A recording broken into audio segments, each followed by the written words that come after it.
All right, welcome back to the Explainer. Today we're strapping right into the left seat of the Bombardier Q400 to tackle one of the absolute highest stakes scenarios in all of aviation, an engine fire right at the critical V1 takeoff speed. We're going to break down the exact emergency procedures and the post-V1 recovery protocols step by step. Let's get right into it. So, imagine this scenario.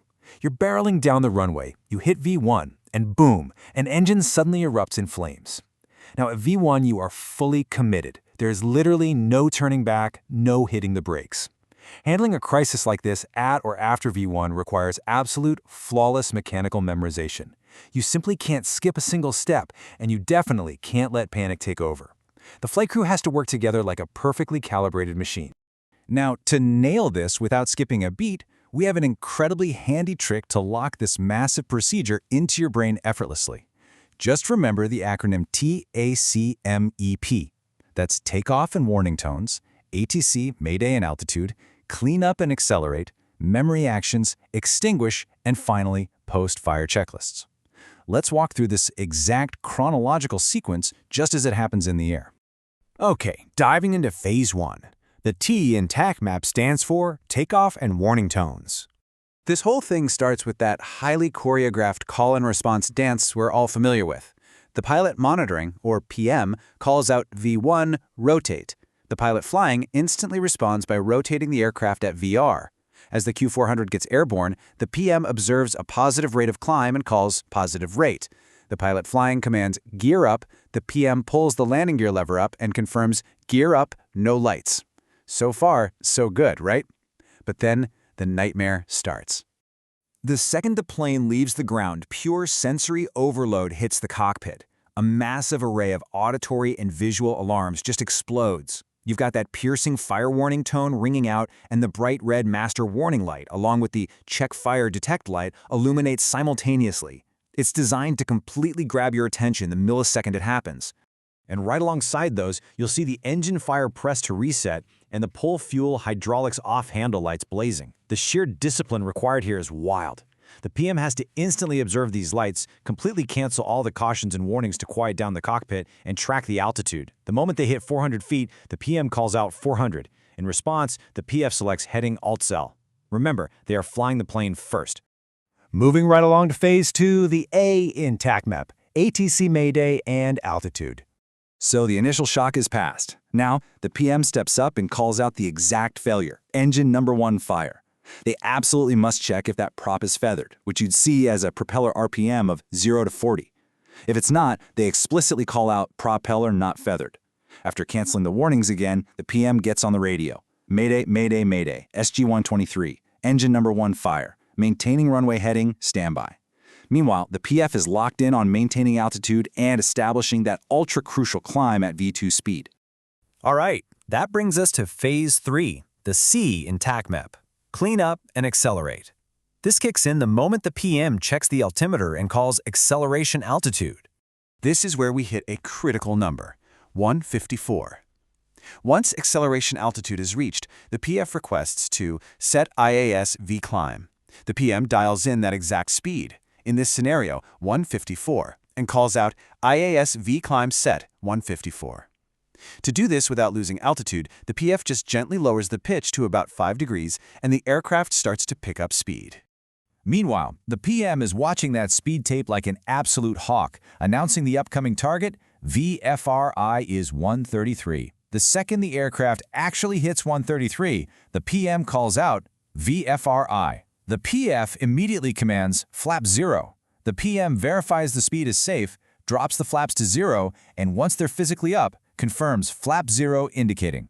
Boom. The aircraft is clean and accelerating. Okay, now we're into the M, Phase 4, engine fire memory actions. The aircraft is flying safely, so it's time to actually handle the burning engine. But before doing anything drastic, the PF commands restate malfunction. The PM verifies the failed engine one more time and calls out engine number 1 fire, propeller feathered or not feathered.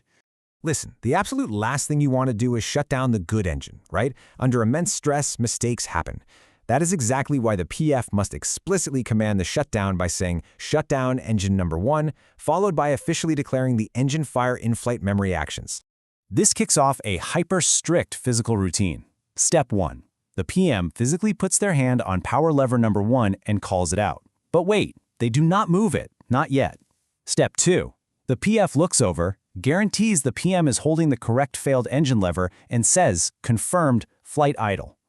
Only after that explicit confirmation does Step 3 happen. The PM pulls power lever number 1 down to flight idle. And we do that exact same life-saving verification for the next step. The PM touches condition lever number 1, calls it out. The PF visually checks it and says, confirmed, fuel off. Then, the PM selects the condition lever to fuel off. At this stage, the PM has to ensure the propeller is actually feathered. If it isn't, they immediately select alternate feather number 1. The PF verifies this too. Next up is the pull fuel hydraulic off handle number 1. The PM gets their hand on it and calls it out loud and clear. PF says, confirmed pull. The PM physically executes the pull while simultaneously switching tank aux pump number 1 to off. What we're doing here is effectively starving the fire of its fuel and hydraulic fluid.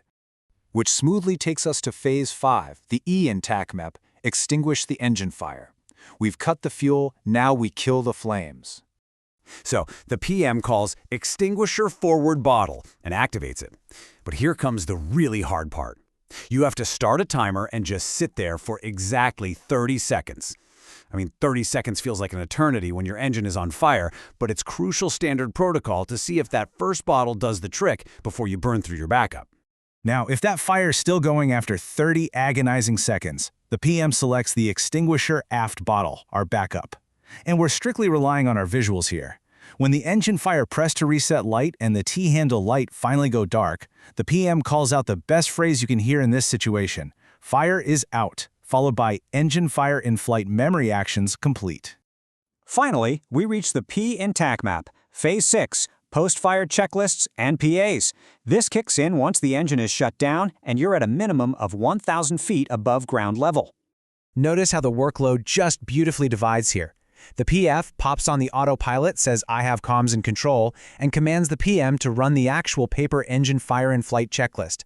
While the PM goes heads down on that checklist, the PF is talking to ATC. Mayday X3 SG123. Request to level out at current altitude, request type of approach, visibility, and radar vectors for priority landing. Once the PM finishes up, the PF calls for the standard after takeoff checklist.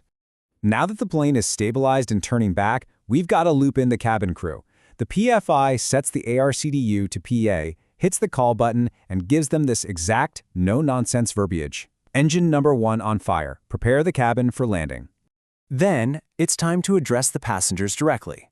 The PF gets on the PA, ladies and gentlemen, due to a technical malfunction, we are landing back in Delhi. Sorry for the inconvenience.